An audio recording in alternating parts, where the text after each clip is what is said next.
Sanford Junction, headlights in your retinas. Donnelly drove a grey hatchback without a bottom. All the creatures of the tarmac rose to sing to him. All manner of symbols crudely scrawled across the cliff face of my unrest. My life reduced to an electrical diagram. All my gulls have taken flight. They will no longer roost on these outcrops. The lure of the moon over the Sanford Junction is too strong.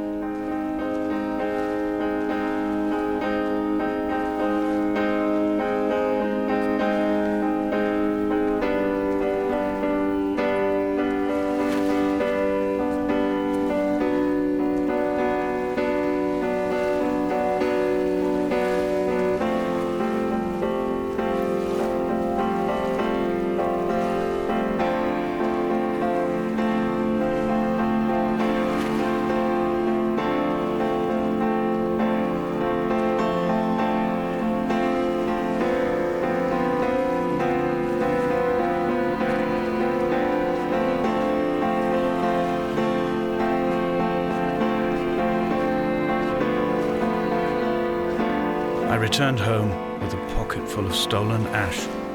Half of it fell out of my coat and vanished into the car's upholstery, but the rest I carefully stowed away in a box I kept in a drawer by the side of my bed. It was never intended as a meaningful act, but over the years it became a kind of talisman. I'd sit still, quite still for hours, just holding the diminishing powder in my palm and noting its smoothness. In time, we will all be worn down into granules, washed into the sea and dispersed.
There were chemical diagrams on the posters on the walls on the waiting room. It seemed appropriate at the time.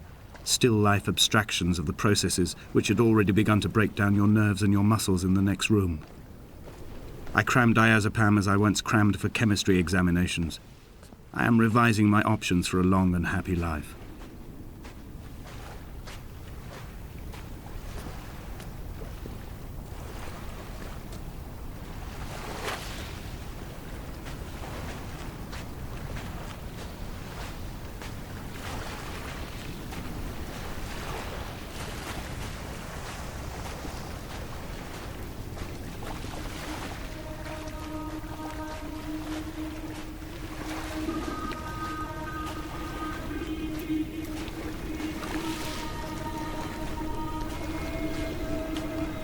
From here, I can see my armada. I collected all the letters I'd ever meant to send to you, if I'd have ever made it to the mainland, but had instead collected at the bottom of my rucksack, and I spread them out along the lost beach. Then I took each and every one, and I folded them into boats. I folded you into the creases, and then, as the sun was setting, I set the fleet to sail. Shattered into 21 pieces, I consigned you to the Atlantic, and I sat here until I'd watched all of you sink.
A sound of torn metal, teeth running over the edge of the rocks, a moon that casts a signal as I lay pinned beside you, the ticking of the cooling engine, and the calling from a great height, all my mind as a bypass.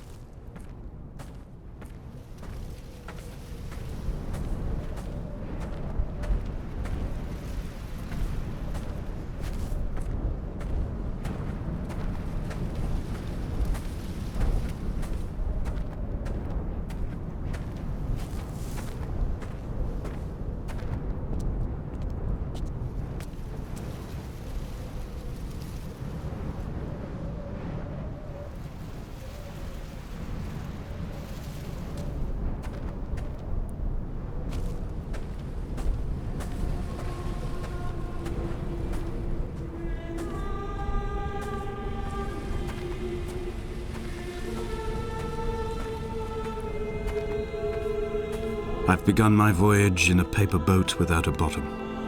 I will fly to the moon in it. I've been folded along a crease in time, a weakness in the sheet of life. Now you've settled on the opposite side of the paper to me. I can see your traces in the ink that soaks through the fiber, the pulped vegetation.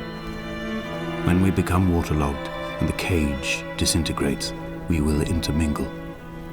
When this paper aeroplane leaves the cliff edge and carves parallel vapor trails in the dark, we will come together.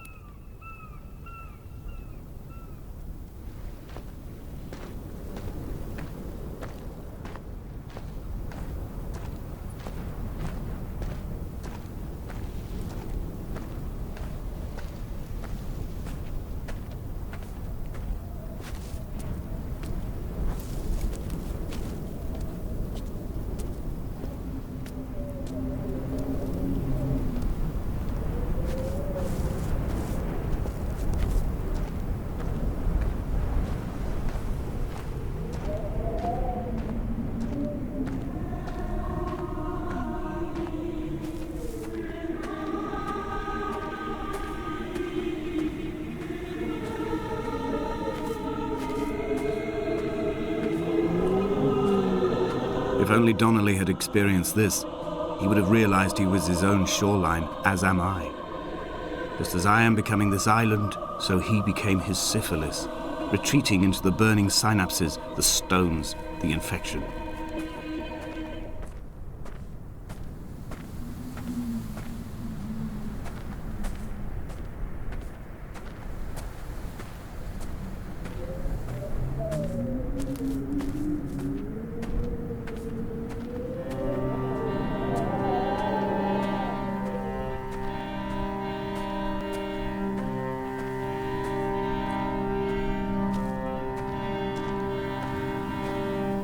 bent back like a nail, like a hangnail, like a drowning man clung onto the wheel, drunk and spiraled, washed onto the lost shore under a moon as fractured as a shattered wing. We cleave, we are flight and suspended, these wretched painkillers, this form inconstant. I will take flight, I will take flight.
Drunk, Esther.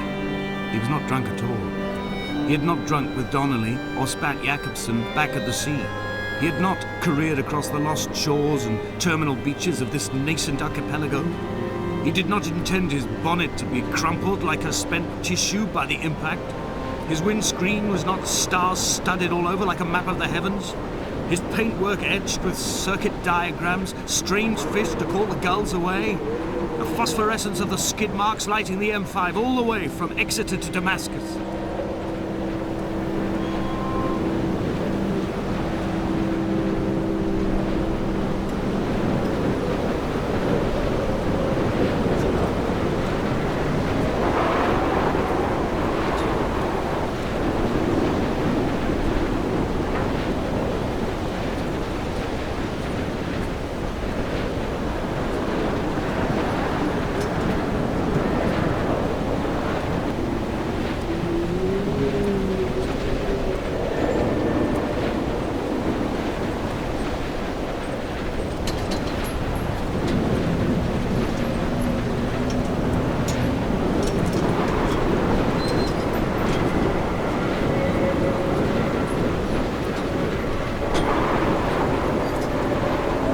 The Ariel. In my passing, I will send news to each and every star. Dear Esther, I have burned the cliffs of Damascus. I have drunk deep of it. My heart is my leg and a black line etched on the paper all along this boat without a bottom. You are all the world like a nest to me. Eggs unbroken form like fossils, come together, send small black flowers to the air. From this infection, hope. From this island, flight. From this grief, love.